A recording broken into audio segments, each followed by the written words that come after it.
ayer en la tarde tuvimos un buen número de personas, entonces pues queremos que siga así fluyendo. Entonces vamos a planear ya otras cosas más y les agradezco otra vez por estar aquí y los dejo con Agustín.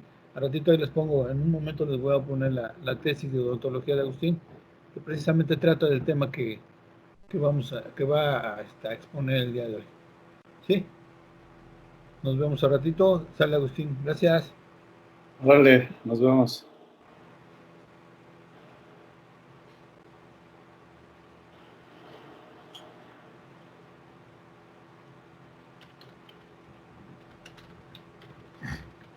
Hola, buenos días. Mi nombre es Ángel Agustín Pimentel Díaz. Soy cirujano dentista y también soy arqueólogo. Comenzaré ya que Luis Humberto, compañero arqueólogo y quien tuvo la iniciativa de este programa de arqueología desde la casa de un arqueólogo, con el apoyo de León Prehispánico y el Colegio de Investigaciones Antropológicas del Bajío, pues me invitó a dar una plática sobre mutilaciones dentales en el México prehispánico. Les platicaré, bueno, yo soy cirujano dentista por la UNAM, cuando todavía no era facultad, era la Escuela Nacional de Odontología. Soy de la generación 71-74 y pues siempre he estado interesado en las culturas anteriores a la invasión de los españoles, porque pues ellos llegaron, destruyeron y trataron de inculcar en toda la gente el mensaje de que pues, ellos habían traído la civilización y todo lo positivo. Pero yo veía por muchas cosas que teníamos un pasado muy interesante, eso llamaba mucho mi atención. Ya como estudiante de odontología, pues continué con este interés. Así que se me ocurrió hacer una tesis sobre la odontología tradicional. Mi proyecto era estudiar un poco la odontología en el México prehispánico y posteriormente visitar a los curanderos en las comunidades indígenas, rurales, urbanas, en fin, para saber qué hacían respecto a procedimientos odontológicos. Pues me fui al museo a ver qué había en las vitrinas. No había mucha bibliografía, pero la que había la consulté y terminé el capítulo primero, que era la odontología en el México prehispánico, cuando fui a ver a mi asesor de tesis para que me revisara el primer capítulo. Me dijo, ¿sabes qué? Este solo capítulo ya vale por toda la tesis. Ya no te preocupes, presenta esto, es suficiente, está completo. Y entonces lo presenté. Les gustó tanto en la escuela que la sorpresa fue que cuando era el examen profesional, pues yo iba con mi familia y amigos, y la sorpresa fue que les había gustado la tesis, por el tema que les parecía original, y entonces me exentaron del examen, así que esa fue la historia por donde comencé. Bueno, constantemente cuando aparece algún trabajo o paso por un museo, siempre trato de echar una miradita. Bueno, vamos a ver aquí algunas cositas. A ver, unas imágenes para... Ayer en la tarde les platiqué esa anécdota tuya. Ajá. Ayer el grupo de la tarde les platiqué. Bueno, nada más para que... Sí, sí. Algunos lo saben, algunos no. ¿Vale? Sí, estamos tratando de poner imágenes, pero... También, ¿sabes cuál es la anécdota les conté cuando te bajaste del camión ahí en Pozos? Fue, ¿no? Que todo el mundo creía que eres el padrecito, ¿no? Ah, sí. Sí, bueno, Miren, yo pertenezco a una sociedad cooperativa que se llama Casa del Colibrí, Huitzicalpuli, Servicios Culturales. Trabajamos en la Ciudad de México y tenemos un espacio en San Luis de la Paz, Guanajuato. Entonces, bueno, me presento con eso.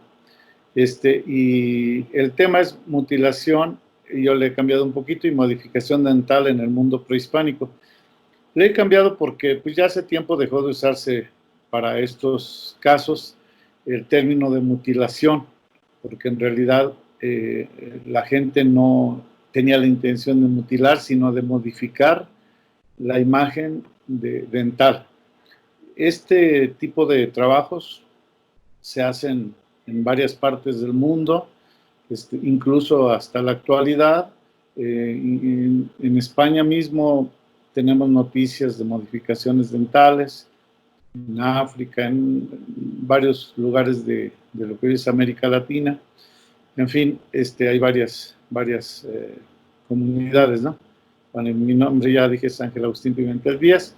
Aquí, por ejemplo, está un joven de Indonesia que se modifican los dientes para tener un aspecto de tiburón, ¿no? Por ejemplo. Nada más no quise abundar mucho en esta parte, simplemente mencionar que no es privativo de Mesoamérica el trabajo de modificación dental, ¿no? Bueno, aquí encontré, cuando andaba buscando imágenes, encontré esta. Este es un esqueleto del siglo XIX y vemos como una persona trabajó sus dientes con unas iniciales. Hay un incisivo que tiene solo un pequeño corte, no sé si no acabaron de hacer la letra o qué, pero bueno, estos ya son cosas modernas, ¿no? Bueno, el cambio de fisonomía se da por patrones culturales y es una transformación intencional. Pues tenemos, por ejemplo, en Mesoamérica, estas modificaciones de la forma de la cabeza, atando la cabeza de los niños hacia una tabla, de tal manera que cuando perece el cráneo, hay una lesión suprainiana y queda la cabeza con esta forma, ¿no? Tenemos, bueno, ya respecto a los dientes, tenemos el limado de los bordes dentales, tenemos incrustaciones dentales, pero hay otro tipo de modificaciones. Por ejemplo, las escarificaciones, que son cicatrices producidas para crear ciertas imágenes sobre la piel. Incluso hay quien se introduce pequeñas piedritas debajo de la piel para que tengan un cierto volumen. Tenemos los tatuajes que ahora, por ejemplo, están de moda, ¿no? Y las perforaciones. Pues las perforaciones de partes blandas se da desde mucho tiempo atrás, en prácticamente todas las culturas, por ejemplo, los aretes o adornos nasales, entre otros, ¿no? No quiero caminar esto. Con dos dedos. Sí, con los dos. Demasiado. ¿No? Vaya. A ver, bueno. Quiero, nada más porque vamos a hablar de pronto de estas frases, traté de hacer un cuadro lo más simple posible y vamos a hablar del paleoindio olítico, que son los primeros habitantes aquí en México, en Mesoamérica.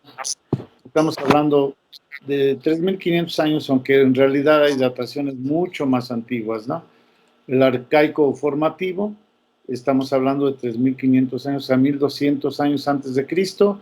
Hay quien no le gusta que se diga antes de Cristo, antes de nuestra era, pero pues es la fecha, es la datación que se utiliza internacionalmente, pero igual podemos leerlo como antes de nuestra era.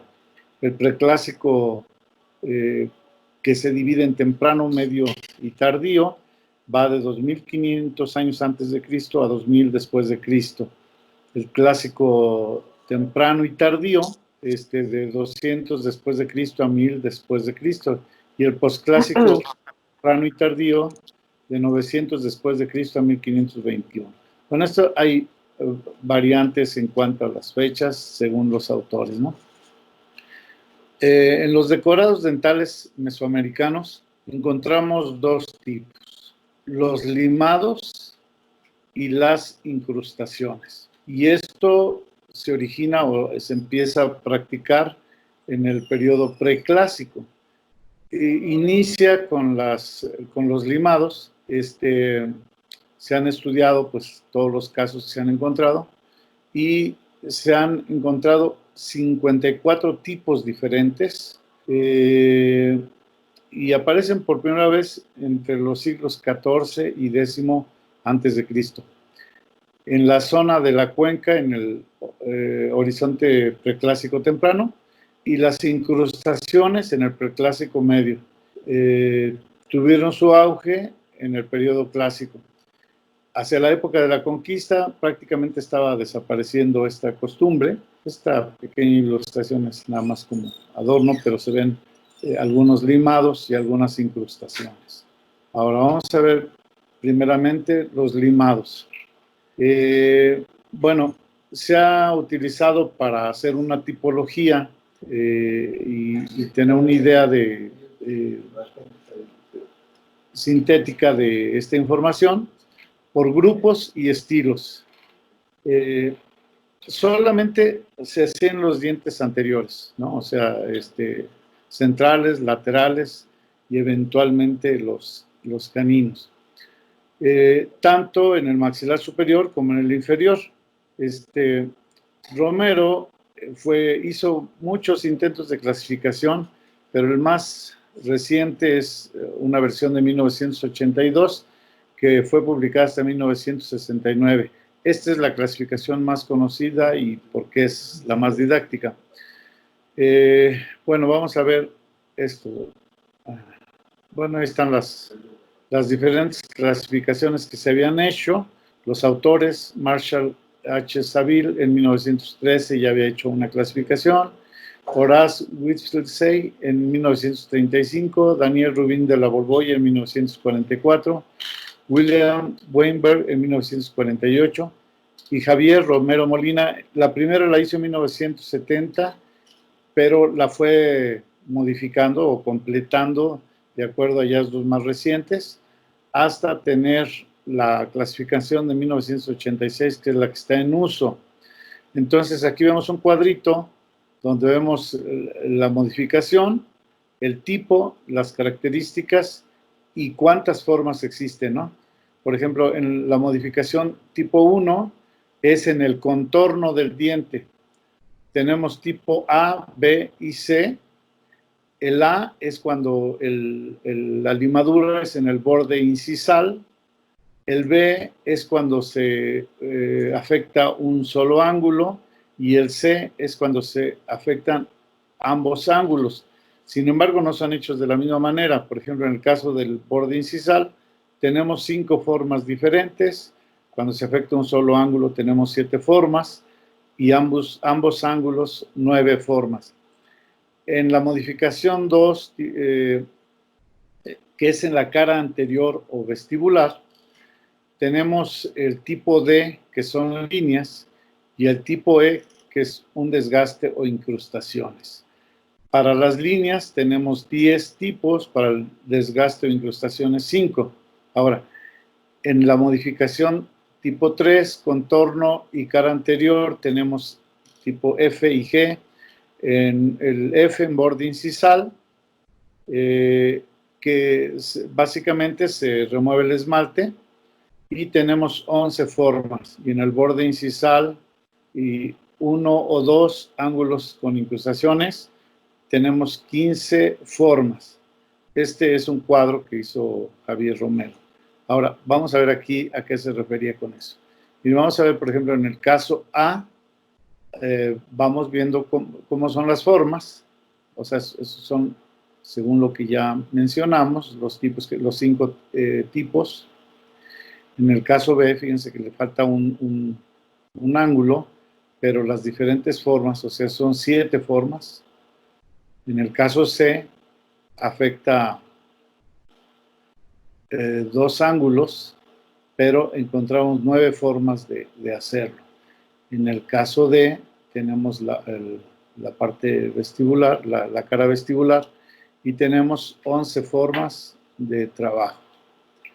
En el caso E, que ya son incrustaciones, vemos el lugar donde fueron hechas estas incrustaciones y tenemos 7 tipos.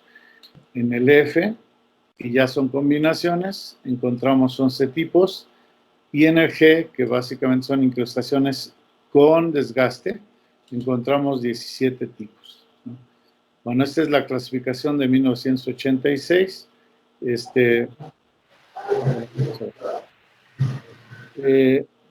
Tenemos alguna información muy breve, muy limitada, pero algo hay.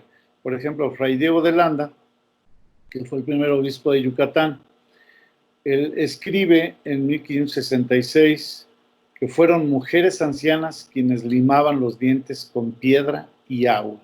Ahí ya nos da unos datos. Pues tal vez sí, en el caso de las limaduras, si fueran ancianas, pero en el caso de las incrustaciones no estoy tan seguro, pero en fin, podría ser. Quiero mencionar que este obispo, en su fanatismo religioso, juntó todos los códices mayas y en la ciudad de Maní hizo una montaña, saqueó todas las bibliotecas. Los mayas tenían grandes bibliotecas con códices. Él los sacó y los quemó y se conservan escasamente 3 códices mayas. Todo lo demás fue quemado. Bueno, Fray Bernardino de Sahagún también es un religioso, pero él tuvo una actitud diferente. Él se dedicó a estudiar la cultura mesoamericana, de la cual estaba profundamente enamorado. Trabajó toda su vida y terminó con un trabajo muy parecido a una enciclopedia. Incluso él toma a los enciclopedistas como modelo. Entonces él nos deja un comentario. Dice que limaban sus dientes a posta con piedras y los pintaban de negro y otros colores. Aquí nada más como para ver la procedencia. Este es el reporte más reciente de lugares de donde se han encontrado ejemplares con mutilaciones o modificaciones. Tenemos, miren, Tlatilco, México, en el Preclásico Medio. En el Cerro de los Tepalcates, también en Tlatilco, México, en el Preclásico Superior. En Chiapa de Corzo, Chiapas, del Preclásico Superior. El Faisán, Paso de Ovejas, Veracruz, Clásico Inferior. En Ocampo, Tamaulipas, Clásico Medio. En Sayil, Yucatán, Clásico Medio. En Palenque, Chiapas, Clásico Superior. Santa Rosa, La Concordia, Chiapas, del Clásico. Isla de Sacrificios, Veracruz, Postclásico Inferior. Araró, Sinapecuaro, Michoacán, Postclásico Inferior. En Tachachín, Aquismón, Postclásico Inferior. En San Luis Potosí, en el Postclásico Inferior, la lista sigue. En la Isla del Ídolo, en Tamiagua, Veracruz, Postclásico Superior. Chiltoyac, Veracruz, Postclásico Superior. Lichibigú, Juchitán, Oaxaca, en el Postclásico Superior. Quehuistlán, Veracruz, Postclásico Superior. Tlacolulan Viejo, Veracruz, en el Postclásico Superior. Cerro Bobo, Valle Nacional, Oaxaca, en el Postclásico Superior. En Paso del Jobo, Valle Nacional, Oaxaca, Postclásico Superior. En Santiago, Ahuizotlan, en la Ciudad de México ahora, Postclásico Superior. En Ru, Huehubein, Yagul, Oaxaca, en el Postclásico Superior. Ahí se tiene duda con respecto a la datación, pero más o menos. Lo mismo que en La Esperanza, en Ciudad Valle, San Luis Potosí, pues, Postclásico Superior. Aquí tiene una idea de la gran área geográfica que abarcaba esta práctica, de prácticamente todo Mesoamérica. Aquí vamos a ver un ejemplo ya son restos humanos, arqueológicos, y aquí vemos este tipo, es un fragmento de un maxilar masculino, de un entierro de Sinsunzan, Michoacán, y presenta la combinación de limado A3 de 2 en incisivos centrales A2 de 1 laterales. Bueno, pero ya ahí se ve gráficamente cómo están hechos. Aquí hay una imagen del entierro 6 de Chalpa, Nayarit, con limados pronunciados de canino a canino, o sea, del canino hasta el otro canino, todos están limados con el tipo A1.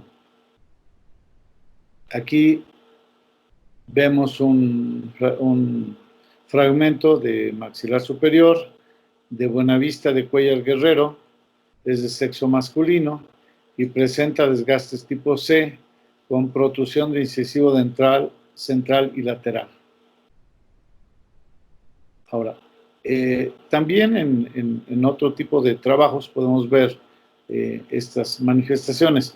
Por ejemplo, en esta escultura de Kinich Ahau, de Mesoamérica, del área maya, que está en Madrid, España, vemos este personaje siempre tiene los dientes trabajados. Esto parecía su lengua, pero en realidad son sus dientes. Y lo vemos en todas las representaciones que hay de este personaje, ¿no? Aquí vemos de Monte Albán, Oaxaca, una urna de 13 serpiente, que es pues más o menos como la Huatlicue de aquel lugar, y vemos que tiene sus dientes modificados. No sé si alcanzan a ver aquí, pues no se ve muy grande la imagen, pero ahí está, ¿no? Ahora, las incrustaciones. Las incrustaciones siempre estuvieron en la cara externa. Había incrustaciones planas, convexas, redondas. Algunas muestran un bisel en todo su margen externo, y siempre esa cara está altamente pulida. A veces todas las incrustaciones, si es que son varias, son del mismo material, y en otros casos están combinados varios materiales. Cuando se colocaban varias incrustaciones en un mismo diente, también podían ser del mismo material o también combinados. Vamos a ver algunos ejemplos.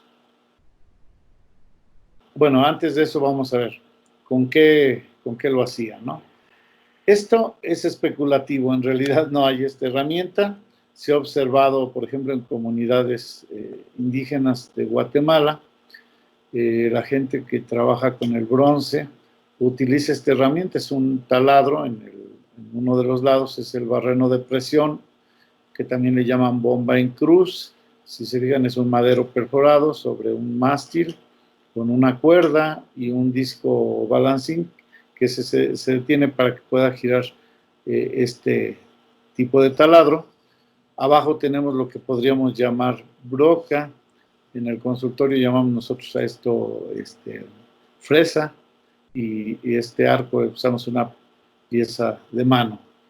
En el otro extremo está el barreno de arco, que bueno, lo que hace funcionar es este arco, pero el principio es muy parecido al otro. Y bueno, y abajo vemos también la broca, ¿no? Yo digo que estos dibujos son de Guillermo Mata Armando, pero en realidad no estoy seguro, aparecen en todos los trabajos, todo el mundo los pone.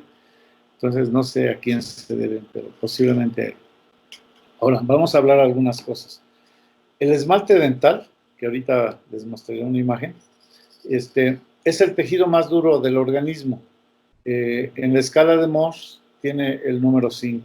Entonces, por ejemplo, nosotros en el consultorio, para poder perforarlo, usamos brocas con punta de diamante, y pues es a muchas revoluciones por minuto, ¿no? Y es de alta velocidad, y al mismo tiempo está expulsando agua, esparciendo agua para que no se caliente el diente y vaya a afectar el paquete vasculonervioso. Bueno, se cree que se usaban, todo esto que estoy diciendo es especulativo, se comparte entre la gente que investiga esto, pero no es más que una hipótesis En realidad no se han encontrado estas partes. Se piensa que se usaba posiblemente madera de guayacán o abeto, que son maderas muy duras. Otra posibilidad es que se pusiera una sustancia muy ácida, o sea, de hecho un ácido muy corrosivo, de tal manera que este ácido pudiera disolver el esmalte. Se colocaba una gota sobre la superficie y esto lo ablandaría para desmineralizándolo para facilitar el inicio de la perforación. Esta punta activa o broca, ya dijimos que podría ser de guayacán abeto, cilíndrica o tubular, también podría ser de jadeíta o de algún tipo de basalto o pedernal. El área de trabajo de la broca debió haber sido lubricado con alguna pasta abrasiva. Generalmente, para hacer este tipo de perforaciones usaban piedra pómez molida mezclada con alguna grasa para hacer una pasta que era muy abrasiva, y entonces girando esta broca sobre el diente, pues hacía la perforación, ¿no? Y bueno, vamos a ver. Aquí están estos dibujos, viendo cómo imaginando cómo pudo haber sido ese trabajo en la boca de una persona, ¿no? Entonces, aquí vemos un tipo de taladro, aquí vemos el otro, cómo funcionaba, y se cree, bueno, y quien propone, vemos aquí, este es el diente, este es la cara frontal, y tenemos una guía que podía ser, por ejemplo, de madera o de un material duro, con una perforación, ajustado a la anatomía del diente y de la encía, tal vez con cera, por ejemplo, para que no se moviera, y por esta perforación, pues podíamos poner lo que hemos llamado aquí broca o punta, más o menos se vería así. Estos son los labios, este es la broca o punta, esta es la guía, y ya se traslucen los dientes para imaginar cómo estaban ahí atrás. De esta manera, o sea, el esmalte es muy resbaladizo, de tal manera que para hacer el inicio se resbalaría si no fuera de esta manera. O sea, es como natural suponer que así fue, pero como digo, no se tienen los elementos para asegurarlo 100%. En el caso de, bueno, aquí vemos ya lo mismo, la guía orientadora, la perforación, y lo mismo, si se usaba ácido, pues para que no fuera a afectar el resto del diente, podía depositarse el ácido solamente en esta parte, y para que ablandara el esmalte, ¿no? Las incrustaciones eran de diferentes materiales. De las que se han encontrado, hay jadeíta, serpentina, que es muy parecida a la jadeíta, nada más que tiene vetas. La hematita es roja y parda. Sagún menciona que a esta piedra le llamaban estet, que quiere decir piedra de sangre. También se usaba pirita de hierro. La pirita de hierro, cuando está pulida, cuando no está oxidada, parece oro, incluso le llaman el oro de los tontos, porque pues, mucha gente cuando lo encuentra piensa que encontró oro. En los cráneos, en los dientes que se han encontrado en los entierros, esta pirita es oscura porque está oxidada, pero en la vida del paciente, como se lubricaba permanentemente por la saliva y el roce de los labios, pues debió haber brillado muy bien. Y luego tenemos la obsidiana, también se utilizó, la turquesa y una pasta roja no identificada, tal vez tuviera cinabrio, que se ocupaba bastante, sobre todo en cuestiones funerarias, rituales para adornar los restos de un difunto, ¿no? Ahora, ¿con qué pegaban estas incrustaciones? Bueno, se han hecho estudios cuantitativos y cualitativos por difracción de rayos X y examen. Estos fueron solicitados por Fastlich a varios laboratorios de Estados Unidos Y la conclusión es que estaban compuestos de calcio, fósforo y sílice, que son, pues todavía hasta la fecha son las que se usan como cementantes, ¿no? En el consultorio moderno. Los pegamentos contienen compuestos parecidos a los fosfatos de calcio insoluble, con presencia de sílices y restos minerales no significativos. Aquí, por ejemplo, tenemos esta tabla: calcio 23.5%, fosfato 30.4%, aluminio 0.35%, sílice 1.51% y magnesio 1.50%. Ahora, el aglutinante se piensa que era la savia o resina de algunas orquídeas. Se menciona como Sacuhtli. Y, bueno, si ya lo vimos.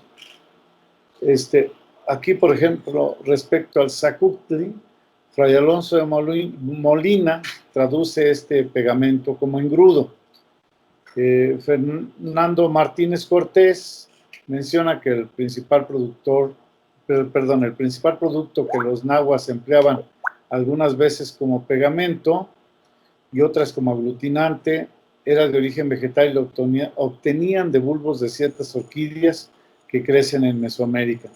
Francisco Hernández, que era el médico de cabecera de Felipe II, en el siglo XVI se refiere al Sacuhtli como a la raíz fría, húmeda y glutinosa. Se prepara con ella un gluten excelente y muy tenaz que usan los indios. Se corta la raíz en trozos pequeños, se seca al sol y se muele y se prepara este famoso gluten. Bueno, se ha intentado localizar esta orquídea, este bulbo, y se hizo un trabajo experimental en 2007 por un autor, Berdan, en el Departamento de Antropología de la Universidad Estatal de San Bernardino, California. Intentó replicar la fabricación de Sacuhtli, pero no lo lograron porque, para empezar, ni siquiera pudieron localizar la orquídea de la que se trataba, ¿no? En náhuatl, Sacuhtli se utiliza genéricamente como pegamento, o sea, en general. En Wixárikari, en las lenguas indígenas actuales, los wixárikas, usan una orquídea, el bulbo, para hacer, por ejemplo, ¿cómo se llaman estas sillas? Equipales. Usan esta orquídea y le llaman cuazucuá. Los rarámuri lo usan también y a la orquídea le llaman kiki o rikiki. Bueno, aquí estas son las orquídeas que utilizan. Vemos tres tipos: la Laelia autumnalis, la Encyclia venosa y la Govenia. Y aquí vemos los bulbos. Estos son los bulbos que los Wixárika también la mezclan con posta de caballo o de burro, no para la boca, por supuesto, pero para pegar otro tipo de artesanías, y realmente es un pegamento bastante fuerte. Ahora, aquí se hizo un corte de un diente. Aquí solamente tenemos la mitad, y aquí vemos esto es de frente y esto es de perfil. Esta es la incrustación y esta es la materia que está como base. Ahora, evidentemente la gente que hacía eso sabía cómo estaba constituido el diente, porque aquí se ve, por ejemplo, el paquete vasculonervioso. Ellos no llegaban hasta allá, o sea, llegaban hasta la dentina, pero sin tocar el paquete vasculonervioso, lo cual hubiera afectado, pues, la vida del diente, ¿no? Este es de un diente de Tepeaca, Puebla, del Museo Nacional de Antropología, para ver cómo está la incrustación. Y si se fijan, el agujero y coincide bastante bien con la incrustación.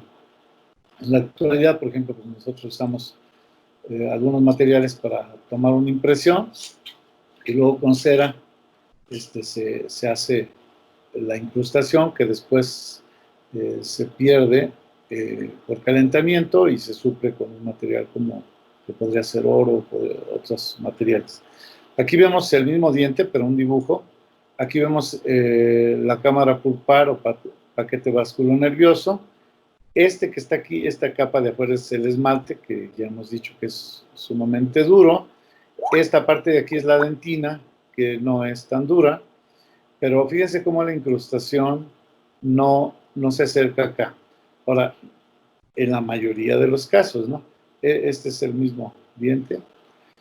Ahora, se cree que quien hacía esto no era necesariamente un dentista, sino más bien era un artesano, porque podía ser un lapidario que hacían este tipo de trabajos, o podía ser un orfebre, que en ambos casos usaban. Aquí vemos, por ejemplo, este trabajo con pequeñas piedras de diferentes tipos, pero ajustadas de manera de hacer, esto es de la cultura maya.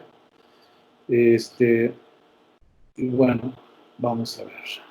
Aquí vemos, por ejemplo, una máscara y las cuentas y todo el trabajo con mucha precisión para hacer los cortes de las piedras y darles la forma requerida. Es decir, si podían hacer esta máscara, pues no tendrían mucho problema para hacer una pequeña incrustación y poner los dientes. Aquí quiero que observen además los cortes dentales de la figura. Aquí vemos, miren, esta por ejemplo, tiene además varios materiales. Los ojos son de obsidiana, los labios son de coral, acá tenemos concha, etcétera, ¿no? Y varios tipos de piedra verde, jadeíta, etcétera. Aquí vemos, por ejemplo, un cráneo decorado, y también vemos la gran cantidad de pequeñas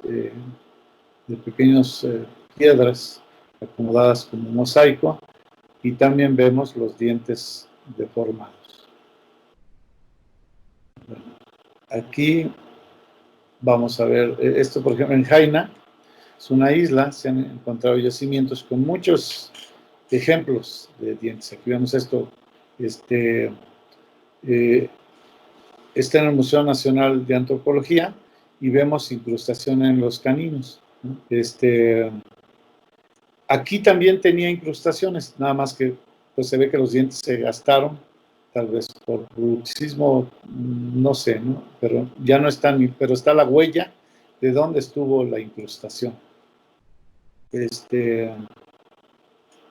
otra cosa, aquí hay un absceso, o sea que si en este caso pudo haber sido por incrustación o por caries o por otras cosas, la cuestión es de que sí se afectó el paquete vasculonervioso, produciendo un absceso, o postema, como se le dice popularmente, y también, bueno, vamos a ver. A ese mismo ejemplar se le tomó una radiografía, y se ve como cuando se le toma una radiografía a un paciente, se ve la afectación. Aquí está, ¿no? Entonces, aquí pues hay materia bacteriana con exudados, pus, etcétera. Entonces, esto duele mucho, pero de pronto encuentra una salida y se va hacia los tejidos blandos y se inflama. Puede ser una pequeña inflamación, puede inflamarse toda la cara, puede producir pues, manchas, etcétera, pero incluso la gente puede morir de septicemia por una infección de este tipo, ¿no? Aquí vemos dientes sueltos, pero se ve la huella de las incrustaciones donde estuvieron colocadas. Aquí vemos. Bueno, aquí ya estaba como en las últimas, como que sí cumplió toda su edad. Tenía nada más 2 dientes, pero bien adornados, ¿no? Encontramos muchos ejemplos, sobre todo en la zona maya. Aquí, aparte de tener cortes en los dientes, tiene estas incrustaciones de jadeíta. Pues no se sabe el objetivo, hay muchas hipótesis. Miren, aquí vemos una combinación estas son piedras negras y estas son verdes, ¿no? Y además tiene el corte que hemos estado mencionando. Aquí vemos muy parecido, pero es otro caso. De un lado tenemos piedras negras y del otro lado tenemos piedras verdes. Aquí hay además un diastema. Y aquí otra vez vemos la modificación de los bordes y vemos pues diferentes materiales en las incrustaciones. Aquí vemos otro caso. Este es de una mujer y y también vemos los cortes, fíjense aquí, y vemos las incrustaciones. Bueno, este maxilar seguramente, no seguramente, definitivamente estos adornos, pues ya fueron hechos cuando encontraron el esqueleto, a lo mejor era de un familiar o de un personaje importante, pero en su vida sí tuvo incrustaciones, y ya después pues, usaron la mandíbula para hacer algún tipo de artesanía. Ese está en el Palacio de la Autonomía, en la sala de odontología mexicana. Este cráneo procede de Teotihuacán y vemos incrustaciones de jade. Se ven restos del cemento utilizado y se ven algunos agujeros donde ya no está la incrustación, ya nada más está la pura cavidad. Es muy parecido al primero que vimos. Este es de Jaina. Pues creo que esta es la misma. Sí, es la misma. Ya habíamos pasado.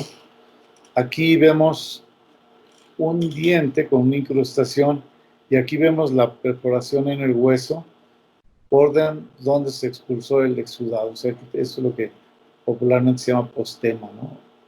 Y tenemos aquí ya vacías unas cuencas donde estuvo depositada una incrustación. Bueno, vamos a ver acá. Este es de la zona maya y bueno, son más ejemplos. Ahora, esta es la pasta de la que yo hablaba, que posiblemente tiene cinabrio, no se sabe, no se ha hecho un examen de esta pasta. También viene de Jaina. Y aquí termino con esta imagen. Pero fíjense aquí, por ejemplo, estas son turquesas, este es jade, y tiene algunos cortes, como aquí, por ejemplo, aquí también, aquí, o los dientes aquí inferiores. En esto ya se gastó, pero aquí está. Bueno. Vamos ahora a platicar del mural de Tepantitla. Tiene una mención especial porque en Teotihuacán, al noroeste de la Pirámide del Sol, está un recinto en un barrio que se conoce como Tepantitla, y ahí hay unos murales, algunos muy afectados por el sol, porque entre el sol ya no se distinguen muy bien, pero hay otros que están en lo más oscuro, que se han conservado bastante bien, y se considera que, aquí está el dibujo, que es el Tamuancha. Esta es la parte central de ese mural. Aquí vemos esto que, aunque es un ave, tiene muchos elementos que se le relacionan con Tlaloc. Tenemos aquí que a manera de copili tiene ramas, tiene flores. Estos son los tlaloques, que son los ayudantes de él. Y en este lugar vemos objetos marinos como conchas, semillas, en fin. Según López Osten, Tamanchan es el lugar de la creación y se supone que ahí llevó Quetzalcóatl el maíz para que fuera molido por los dioses o los espíritus divinos y para que sirviera de alimento a los hombres. Oxomoco y Zipactona son como los ideales femenino y masculino, que además sean los expertos en augurios. Ellos son los que restauraron el calendario y ellos también fueron los que trajeron el pulque a la gente, ¿no? Hoy hablar de pulque suena así como medio feo, pero en realidad pues el pulque es un alimento muy importante, muy nutritivo, y en el México prehispánico pues fue parte importante de la dieta de los antiguos mexicanos. Bueno, este ya es lo que ya describí, pero aquí lo puse más grande para que lo distingan más. Como dije, es la parte central, ¿no? Luego, el mural se piensa que fue realizado en 450 después de Cristo, y hay una parte que se le conoce como el talud de la ciencia médica, porque se supone que están representados pacientes que son atendidos por diferentes curanderos o médicos, y una parte que está muy afectada, casi ya no se distingue, que es la que les digo que le da mucho el sol, y esta ya no se ve mucho, pero hay una parte donde se ve muy bien. Miren, aquí hay pues, estos glifos con estos pétalos, pues significan cantos o poesías o palabras hermosas. Vemos gente aquí bailando, mariposas que son los espíritus de los difuntos.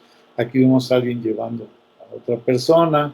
En fin, se pone que aquí están atendiendo, por ejemplo, con ramas, con diferentes procedimientos, con el agua, en fin. Y entre estas figuras hay una que cuando yo era estudiante, pues era el escudo de la Escuela Nacional de Odontología. Ahora ya es una facultad, y no sé si ha cambiado su escudo, pero aquí se supone que es un personaje que está con un cuchillo de pedernal limando los dientes de esta otra persona. Esto es un supuesto, ¿no?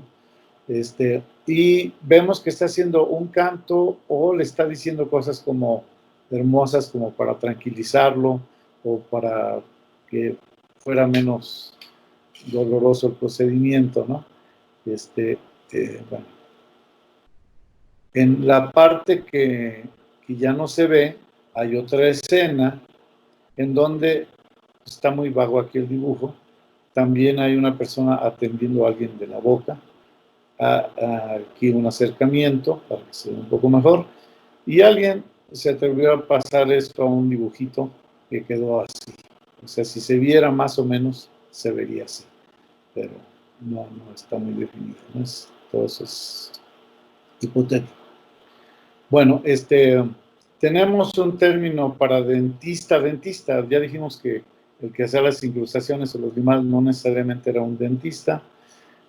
Pero sí había un dentista, o sea, había una persona que tenía procedimientos estomatológicos para curar los padecimientos de las gentes, y se llama la compinalistli.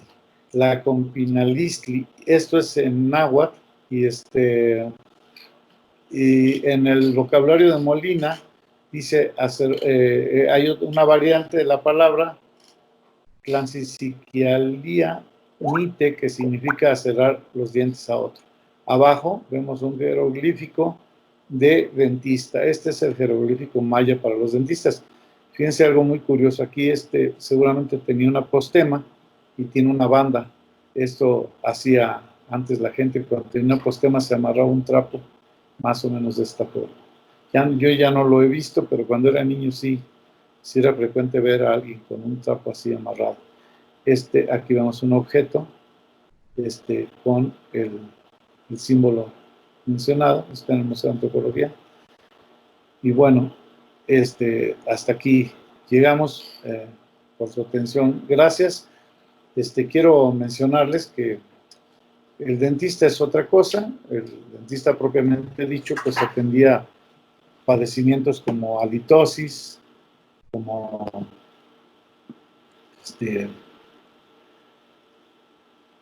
pues se conocen varias plantas para atender la gingivitis. Incluso hay plantas que son analgésicas, anestésicas. Por ejemplo, en Guanajuato se usa mucho en la sierra y en la comunidad chichimeca y mestiza, el chilcuague, pero hay otras muchas plantas, y para atender diferentes padecimientos. Bueno, pues no sé si alguien quiera comentar algo. A ver si tienen algunas preguntas, por favor, para que las escriban en el chat, si fueran tan amables. Pregunta si te ven. ¿Ahí me ven? Bájala más, Agus. Baja más la cámara. ¿Ahí? Ahí. Ahora. Yo no tengo. Ahí está.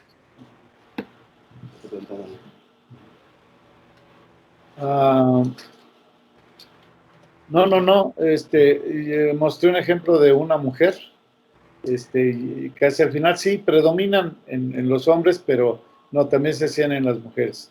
Hay restos de femeninos con este tipo de trabajos. Sí, la edad promedio era en adultos. Esto seguramente porque en los niños el paquete vascular nervioso es más grande, entonces es más fácil afectarlo. Entonces, la mayoría, no la mayoría, sino prácticamente todos los restos encontrados son de adultos. Sí, los orificios podían haberse hecho con jade, pero no con obsidiana, porque la obsidiana se rompe, es dura, pero para este tipo de trabajo se rompería muy fácil. Se usaba para cirugías, otro tipo de cosas, pero no para este tejido que es muy duro, ¿no? ¿Habría alguna edad promedio para hacer? No, ya lo sí. Sí, claro que quedaban doloridos, pero seguramente tenían alguna sustancia analgésica. Acuérdense que, por ejemplo, la aspirina es de origen indígena, entonces teníamos analgésicos aquí, en la herbolaria mexicana. Las imágenes que encontré, que mostré, son de varios libros, pero si les interesa uno, busquen por Samuel Fastlich. Él tiene varios trabajos muy ilustrados. Si quieres, puedes escribirlo ahí en el chat para que lo vean cómo es. Por favor. Sí. Samuel Fastlich. A ver, ahorita lo... Ábrele el chat, es a la derecha, abajo. Sí. Aquí, ¿no? A ver. Hay un botoncito que tiene un icono de chat.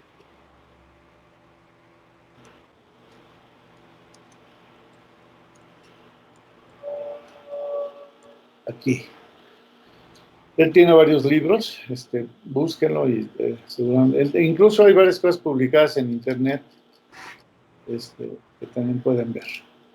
A ver, estas modificaciones se dieron en todos los niveles sociales.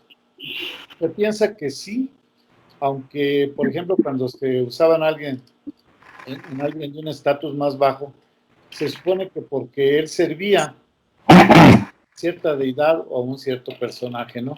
Pero generalmente donde sí es un símbolo de clase, y en las clases dominantes es donde más se encuentran. Sí, era fácil comer después de estos arreglos, claro que sí. Posiblemente en algunos limados, pues los dientes quedaron más sensibles a lo caliente, a lo frío, al aire, pero sí era posible comer como actualmente cuando se pone incrustación. Pues yo me acuerdo antes cuando era niño, a la gente le gustaba mucho hacerse coronas totales de oro, por ejemplo, ¿no? Y andaba la gente con unos dientotes brillantes ahí, incluso sobre este oro había quien ponía un pequeño diamante o otra piedrita, ¿no? La cantidad de incrustaciones, sí, pues yo creo que sí, o sea, entre más tuviera, pues más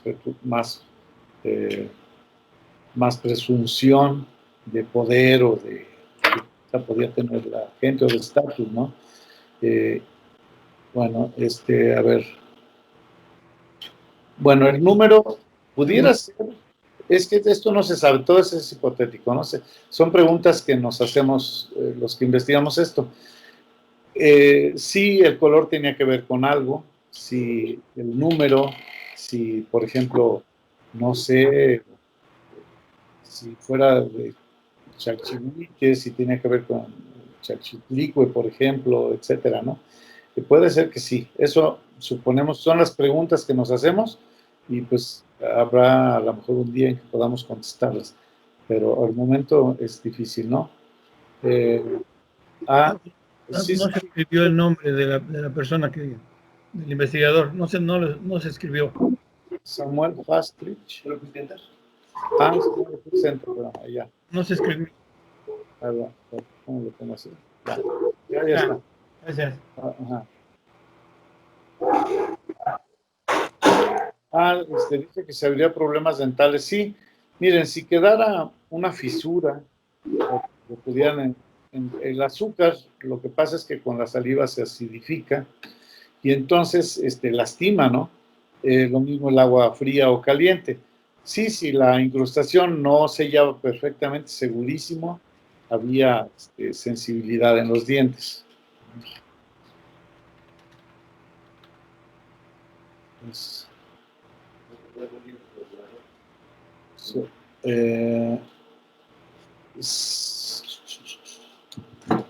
ajá. Podría platicar desde el...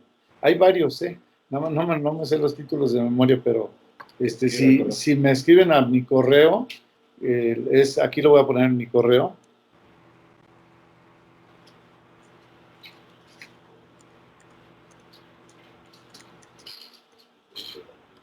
No. Me lo hubiera cerrado.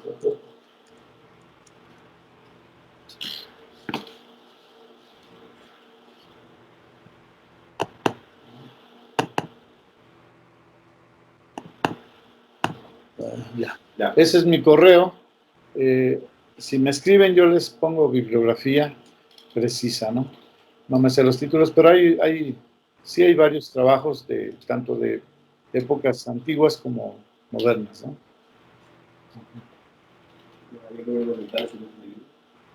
Sí, ya lo dije. Sí. Rosalía, usted menciona que el diente quedaba dolorido. Sí. Desapareció días después. Sí.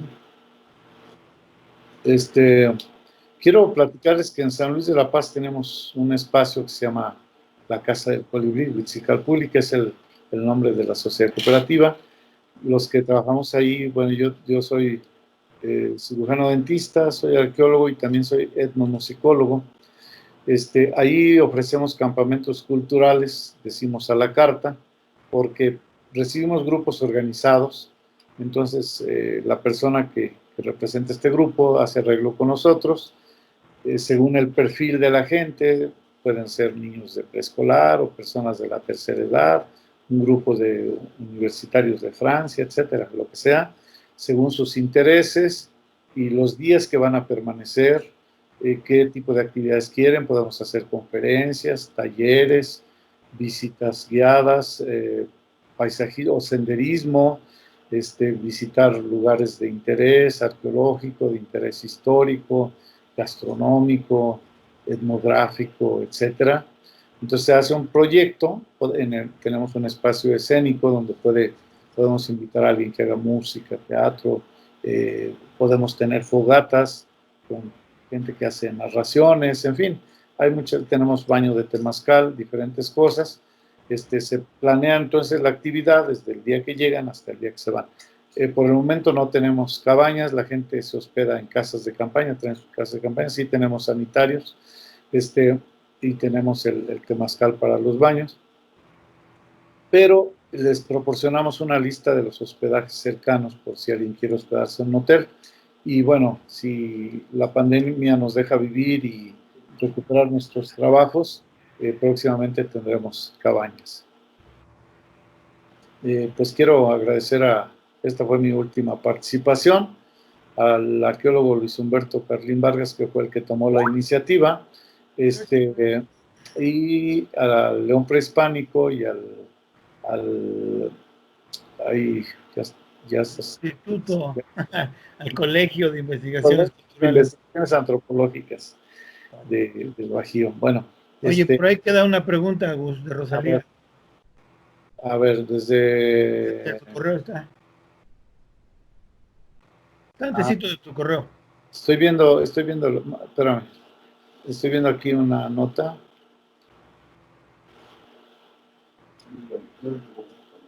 Mira, aquí me están pasando un dato.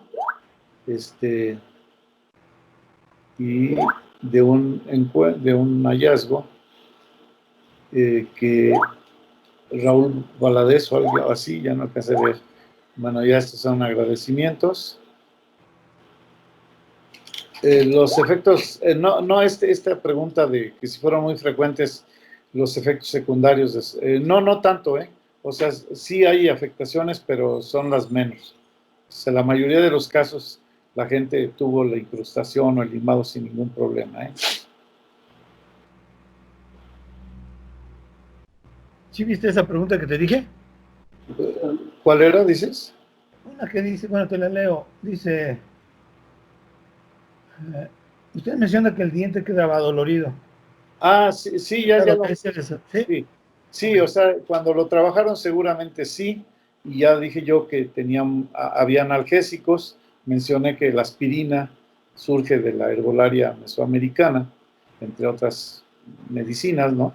Entonces sí había analgésicos. Bueno, la gente que vive, por ejemplo, en San Luis de la Paz sabe que el chicoague es anestésico y analgésico, además de cicatrizante, etcétera, tiene muchas propiedades. A ver, dice esto, nos llevó a plantear que principios de preclásico ¿verdad? Había cultivos de semana a utilización dentaria en algunos poblados como México, donde estuviste y que también presentaban la forma de... Ah, sí, es cierto, sí.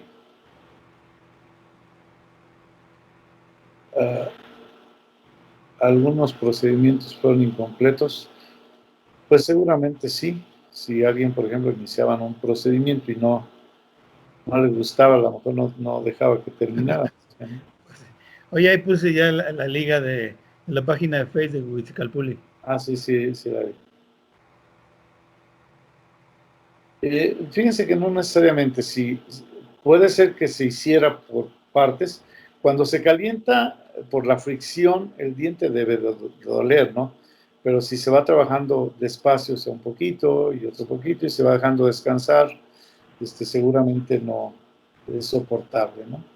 Es un trabajo, pues, no, les digo, por ejemplo, en una pieza de mano moderna que trabaja a alta velocidad, con puntas de diamante, estaban dando un chorro de agua fría, entonces el diente no se calienta. La gente además tiene un extractor de saliva, que toda esa agua la va absorbiendo, entonces, pues no, prácticamente no hay problema. Pero yo creo que era cuestión de paciencia en el México hispánico. En una pulpa retraída fuera más factible, sí, claro. Acabo de ver un pequeño documental, si lo buscan está en internet, de un procedimiento endodóntico arqueológico en un entierro en Morelos, en el estado de Morelos. Por ahí busquen, está interesante. Hay alguien que está escribiendo, aguanta. Sí, sí.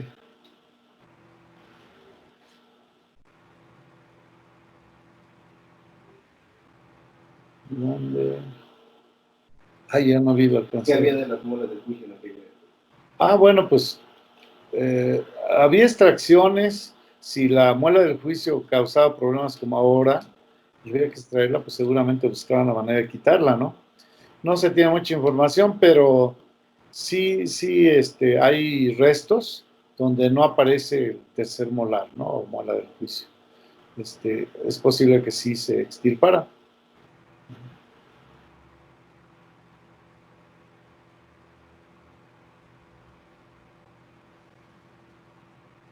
¿Ya leíste el otro? Estoy viendo, ajá.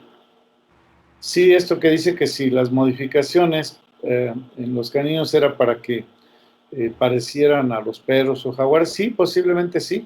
O sea, sí, sí era para caracterizar algo, ¿no? Para darle una, no sé, una imagen más agresiva, etcétera, ¿no? Hace poquito en esto, ¿cómo se llaman estos personajes modernos, que se hacen así como vampiros? He visto gente que se trabaja los dientes y prácticamente se, se convierte en un vampiro en su imagen, ¿no? Modifica su imagen para parecer vampiro. A ver, ¿alguien más está escribiendo? Dice Cristel que muchas gracias, que excelente charla, por ahí te puso también. Gracias, gracias.